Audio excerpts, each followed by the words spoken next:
Hello dear student, welcome back to our channel all about NCERT. तो अब आपके लिए ले आए हैं हम कंबशन और फ्लेम की एक्सरसाइजेस।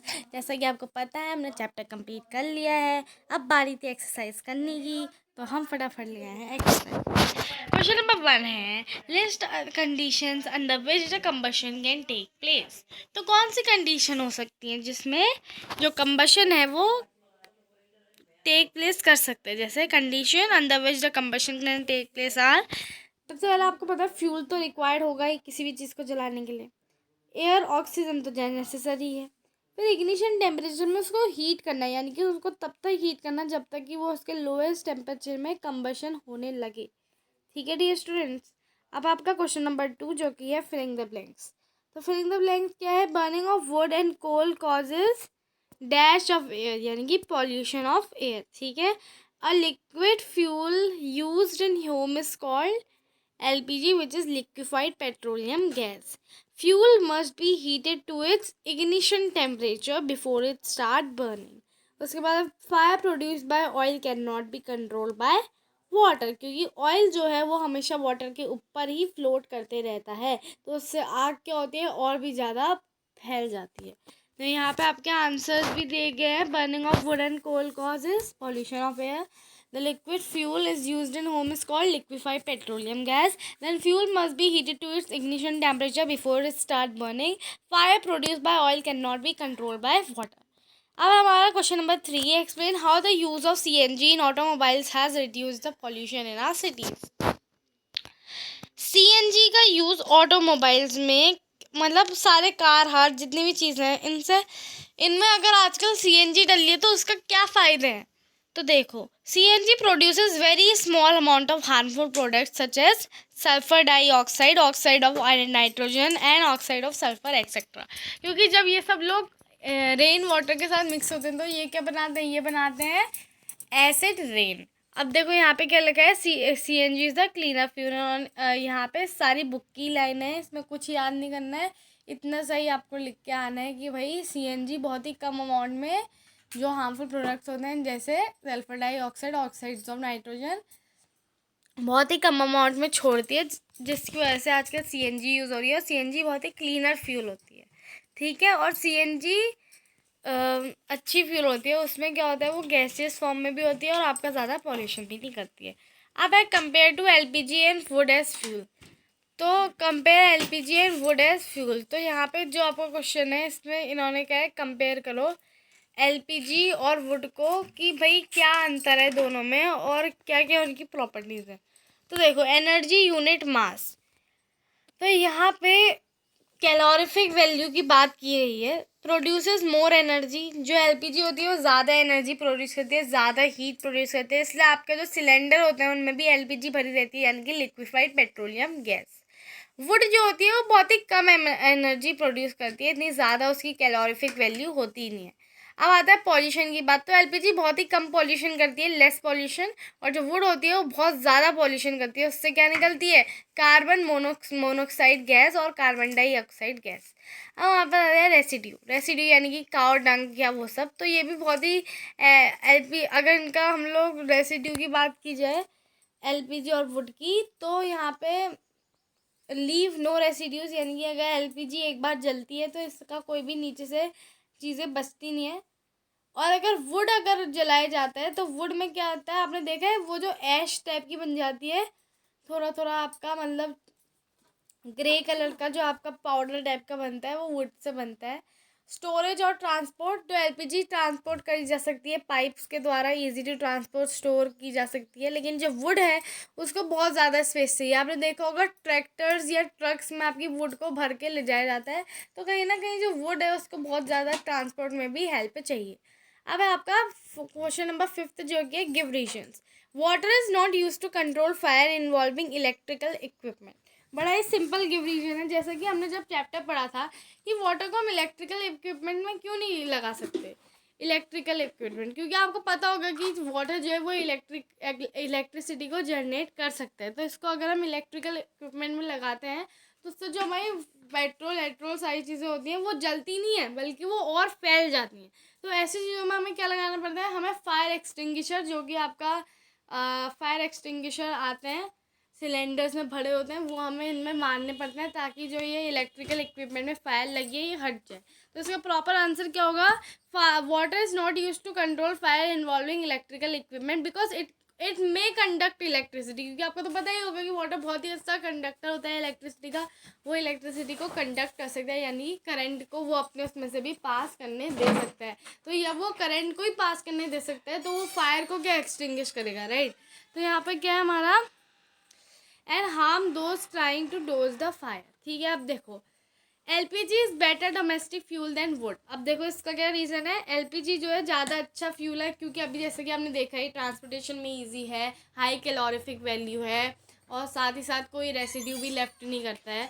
तो यहाँ पे LPG is good fuel as compare to wood as is it readily available and it is cheap. वो पहले से ही अवेलेबल होता है और वो बहुत ही सस्ता होता है। उसके बाद नेक्स्ट क्या है, it Burns easily in the air. वो एयर में बहुत ही आराम से बर्न हो जाता है and at the moderate rate and it produce large amount of, वो बहुत ही ज़्यादा हीट प्रोड्यूस करता है जिसको हम कहते हैं calorific value. It does not leave behind any undesirable substances, कोई भी रेसिड्यू लेफ्ट नहीं करता है। अब देखो तो लेकिन अगर वहीं पे वुड का उल्टा किया जाए तो वुड ये सारी चीज़ें करता है, ठीक है। अब देखो paper by itself catches fire easily whereas piece of paper wrapped around an aluminium pipe does not. कभी कभी पेपर क्या होता है खुद ही फायर को कैच कर लेता है, लेकिन जब वो पीस ऑफ पेपर होता है जिसके बाहर से एल्यूमिनियम पाइप लगा होता है वो ऐसा नहीं करता। क्यों? देखो बेटा, paper by itself catches fire easily whereas a piece of paper wrapped around an aluminium pipe does not because ignition temperature of paper is low as compare to wrapped on aluminium P. Ignition temperature यानी कि paper को कितने lowest temperature में आप गर्म करोगे कि वो कंबशन पकड़ ले, राइट। तो पेपर का जो इग्निशन टेम्परेचर होता है बहुत कम होता है। वेरएज अगर आपकी बात की जाए paper wrapped around aluminium pipe तो उनका बहुत ही ज़्यादा कंबशन होता है, मतलब इग्निशन टेम्परेचर। क्वेश्चन नंबर 6 है make a label diagram of candle flame. तो ये देख लो, ये डायग्राम हमने उस समय भी देखा था, right. Different zones of candle flame, यहाँ पे hottest part, outer zone of the complete combustion blue, उसके बाद मॉडरेट हॉट, फिर यहाँ पे है middle zone of particle combustion yellow, least hot यहाँ पे बहुत ही कम गर्म होता है। उसके बाद ये है wax candle, innermost zone of the unburned wax vapours black, ये भी दिखा है आपको। और यहाँ पे ये है वैक्स कैंडल, ठीक है।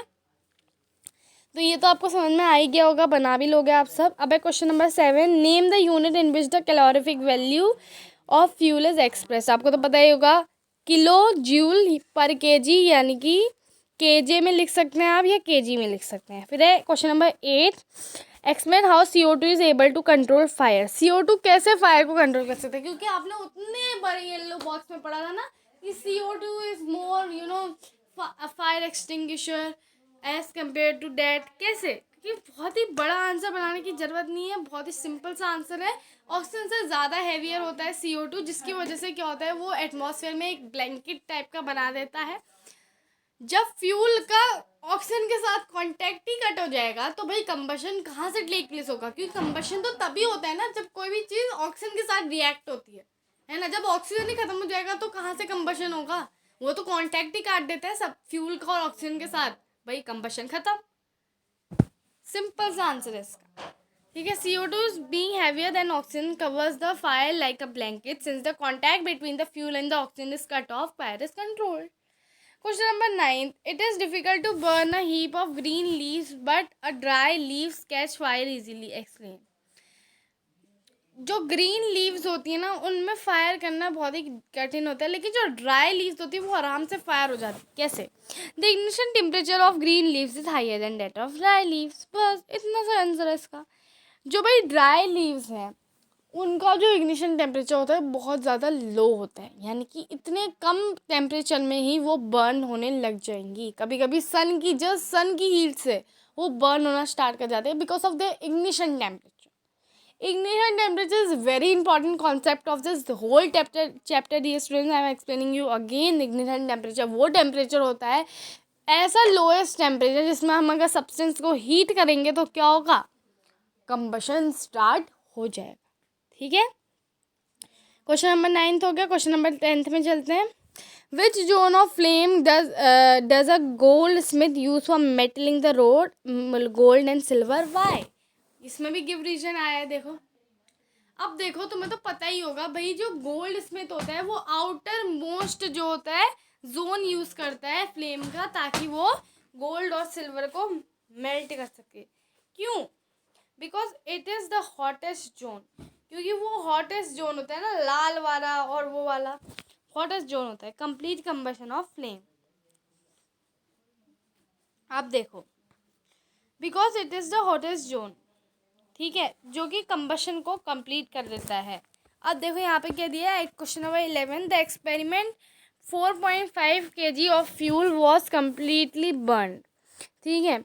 The heat produce was measured to be 180,000 kg यानी कि किलो जॉल। उसके बाद calculate the calorific value of the fuel. Calorific value में कंट्रोल वो करनी है, ठीक है। तो कैलोरीफिक वैल्यू डियर स्टूडेंट्स कैसे निकालते हैं, फॉर्मूला तो याद ही होगा। हीट प्रोड्यूस्ड इन केजे ले ली 180,000, और नीचे क्या लिख दिया, 4 mass of fuel in KG. Mass of fuel कितना होता है, यहाँ पे दिया है आपको 4.5 kg फ्यूल बर्न कर दिया था, बस डिवाइड करना है आपको सिंपली। अब पॉइंट डेसिमल को अभी भूल जाओ, नॉर्मल डिवाइड करो। जब नॉर्मल डिवाइड करोगे आंसर कितना मिलेगा, 40,000 kg। और इसको आप लोग पॉइंट में लिख सकते हो, एक एक ज़ीरो हटा देना। वैसा आंसर बताओ कितना मिलेगा आपको, वैसा आंसर मिलेगा आपको 400,000 kg। लेकिन अगर पॉइंट लगाओगे ना डेसिमल का, तो उस समय आपका एक ज़ीरो हट जाएगा और आपको 40,000 आंसर मिल जाएगा, ठीक है, 40,000। अब यहाँ पे क्या लिखा है, can the process of rusting be called combustion. क्या जो रस्टिंग की प्रोसेस है उसे हम कंबशन कह सकते हैं। रस्टिंग में डियर स्टूडेंट्स क्या होता है, डियर स्टूडेंट, रस्टिंग में हमारा जो सब्सटेंस होता है उसमें भी सेम चीज़ होती है, लेकिन ऑक्सीजन के साथ रिएक्ट होता है और वाटर भी होता है, तब रस्टिंग होती है, राइट। कंबशन तो हो ही नहीं रहा, हीट तो आ ही नहीं रही, है ना। No, as rusting is very slow process as compare to combustion, and the heat involve in combustion is much more than rusting. हालांकि रस्टिंग में भी हीट होती है, लेकिन बहुत ही कम होती है, राइट।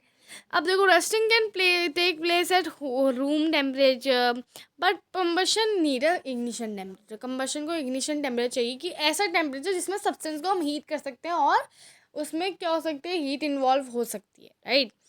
अब देखो, क्वेश्चन नंबर 13 क्या है, Ada and Ramesh were doing an experiment in which water was also heated in the beaker. Water भी हीट किया गया था बीकर में। Ada kept the beaker near the wick in the yellow part of the candle flame. Ramesh kept the beaker in the outermost part of the flame. अब देखो, whose water will get heated in the shorter time? Shorter time यानी कि बहुत ही कम समय में उसका water heat हो जाएगा। ऑब्वियसली जिसने water most part of the flame में रखा है, क्योंकि water most part of the flame जो होता है उसमें बहुत ही ज़्यादा गर्म होता है, बहुत ही हॉट होता है। इसका मतलब आपका रमेश जो है उसका पानी ज़्यादा जल्दी गर्म हो जाएगा। और जो आपकी अदा है उसने सबसे इनर मोस्ट पार्ट यानी कि येलो पार्ट में रखा है वीक के, जहाँ पे वो होती है बत्ती, तो वहाँ पर बहुत ही कम हीट होती है, इसलिए वहाँ पर रख कर कोई भी फ़ायदा नहीं है, ठीक है। तो रमेश यहाँ पे भी सेम आंसर लिखा है। अब देखो यहाँ पे आपका क्वेश्चन आंसर्स की जो सीरीज़ है कंबशन और फ्लेम की, वो ख़त्म होती है डियर स्टूडेंट्स। अगर आपको हमारे वीडियो पसंद आते हैं या आपको हमारे वीडियो से ज़रा सी भी हेल्प मिल जाती है या पढ़ने में, तो आपको हमारे चैनल को सिंपली जस्ट क्या करना है, सब्सक्राइब करना है, और कुछ नहीं करना है। 8th का सारा कोर्स अवेलेबल है, और साथ ही साथ आपको और क्लासेस की हिंदी भी अवेलेबल कराई जाती है। और आजकल वेकेशन में चिल्ड्रंस के लिए हम ले आए हैं हिंदी कहानियाँ, तो इसमें आप लोग हिंदी कहानियाँ पढ़ सकते हैं। रिसेंटली आपकी एक हिंदी कहानी अपलोड हुई है जो कि है अकबर बीरबल वाली, तो I hope that you are watching it and enjoy it. Thank you dear students for watching the video. Have a nice day ahead.